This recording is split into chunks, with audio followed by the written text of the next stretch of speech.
Here at Tech Travel Geeks, we often wonder if you really need the highest end devices to fully enjoy your smartphone, and we've seen a lot of devices which are great without breaking the bank. After using the Samsung Galaxy A54 for almost 5 months, I'd say it's definitely worth taking into consideration if you want good quality without spending too much. Let me share my thoughts on the performance, build quality, and especially the camera quality, with lots of camera samples, including photos from my holidays in Bali and Greece. The Galaxy A54 5G boasts an impressive build quality for its price range, with Gorilla Glass 5 covering both the front and back of the device and a plastic frame. This not only gives it a premium feel, but also adds a layer of durability that is often missing in mid-range devices, like last year's A53 or its competitors like the Google Pixel 7a. The design is modern, following the S23 and S23 Ultra designs, and the lime color option we got definitely stands out. Additionally, the device has IP67 resistance, which means it's protected from dust and can also withstand short periods of immersion in water. The screen on the A54 is a 6.4-inch Super AMOLED display, and it's definitely a highlight of the device. The colors are vibrant, the contrast is sharp, and it even supports HDR10, enhancing your video watching experience, so it's a great device to enjoy some Netflix on the go. The adaptive 120Hz refresh rate is also a nice touch, ensuring smooth scrolling and fluid everyday user experience, while also conserving battery when the highest refresh rate is not needed. The screen is also really bright for such a device, with the peak brightness advertised at 1000 nits. This makes it usable in bright sunlight, something I found particularly useful during my summer holidays. Performance-wise, the A54 is powered by Samsung's Exynos 1380 chipset, which is comparable to the Snapdragon 778G found in many other mid-range devices. This ensures smooth performance across the board, so you shouldn't see many slowdowns during daily usage. Together with 120Hz refresh rate, the phone feels really good to use. I was quite impressed with how good it was for gaming. For example, Call of Duty Mobile ran close to 60 frames per second at high quality graphics settings, and I enjoyed a few good games on it without experiencing any significant overheating.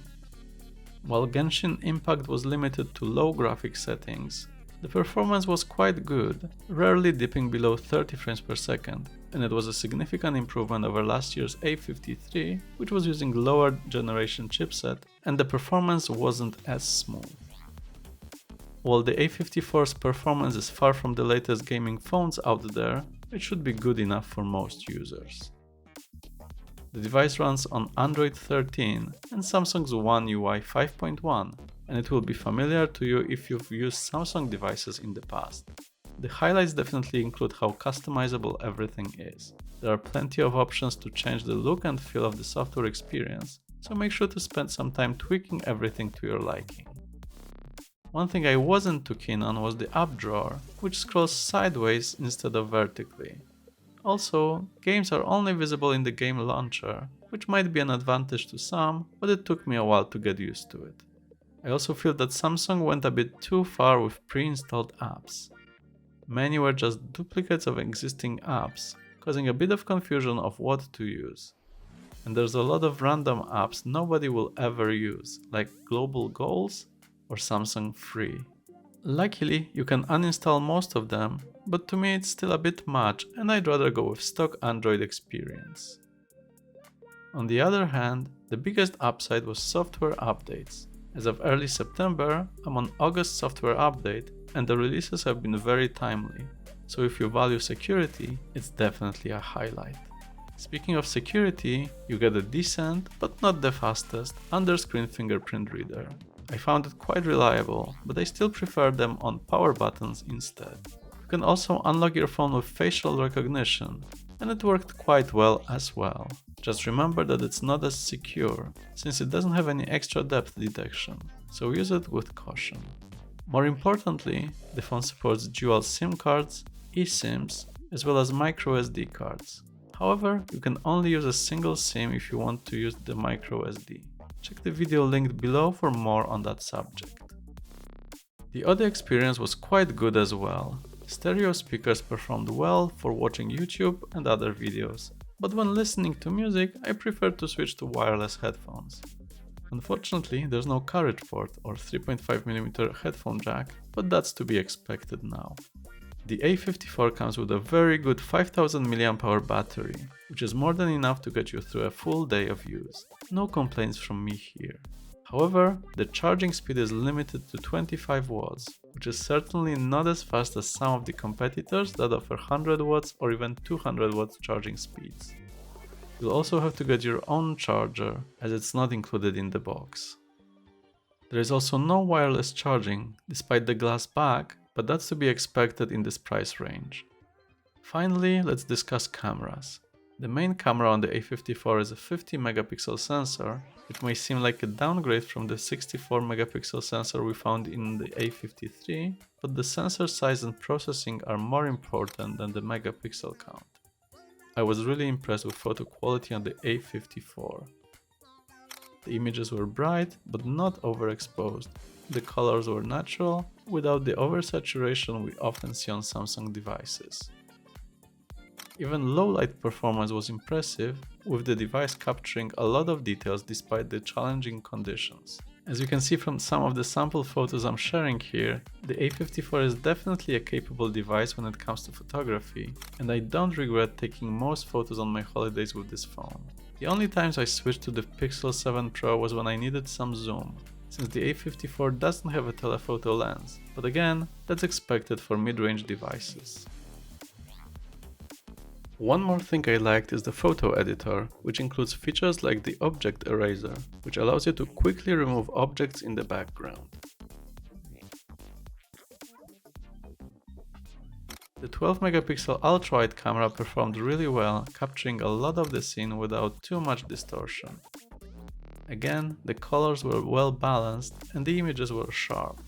The ultrawide camera is great for landscape photography, so if you get a chance to enjoy some lovely scenery, the A54 shouldn't disappoint.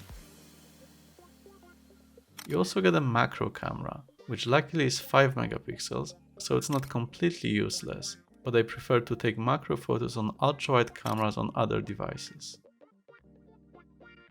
And there's also the depth sensor, which supposedly helps with portrait photos. I actually really enjoyed those, having taken quite a lot of them recently, so feel free to pause to check them out in more detail.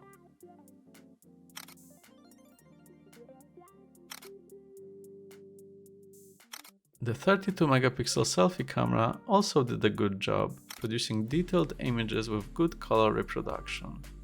The dynamic range was also quite good without overexposing the sky, so good job there. It also supports a switch between wide and normal shots, which is great for capturing more of the background or fitting more people into the frame. I got some really nice selfies on my holidays and I'm quite happy with them overall. However, they weren't as good in low light, so be mindful of that, especially if you take them more often. Video recording on the A54 is solid, with the device capable of recording 4K footage from all lenses. However, it's capped at 30 frames per second due to the chipset limitations. You can even switch between the main, ultrawide and selfie cameras while recording, which can be quite useful if you want to show your surroundings from different angles without having to edit the video afterwards. Stabilization is also good on the A54, particularly when recording with the main camera. It's quite a big improvement compared to last year's model. You can also use electronic image stabilization, but unfortunately it's limited to 1080p and the image quality isn't great, so I wouldn't recommend it. Overall, the Samsung Galaxy A54 5G is an impressive mid-range device. It offers a premium build, a bright and vibrant display, solid performance, and excellent camera capabilities. While there are some areas when it could be improved, such as charging speeds, or areas where the flagship device would perform better, like performance or the presence of a telephoto lens, these are minor gripes and are to be expected in a mid-range device. After using it extensively during my holidays, I can confidently say that the device is worth considering if you are in the market for a well-rounded smartphone that doesn't cost a fortune. However, please remember that there are other devices out there, especially the Google Pixel 7a, at a similar price point. It offers slightly better performance, arguably better camera performance, and stock Android experience, which might be a benefit or a downside, depending on your preferences. Check our Pixel 7a videos for more details. You can also consider the Honor 90 smartphone. Check Mateo's review for much more details there as well. And that's it for today's video. Make sure to subscribe to the Tech Travel Geeks to see more videos from us. But for now, thanks for watching!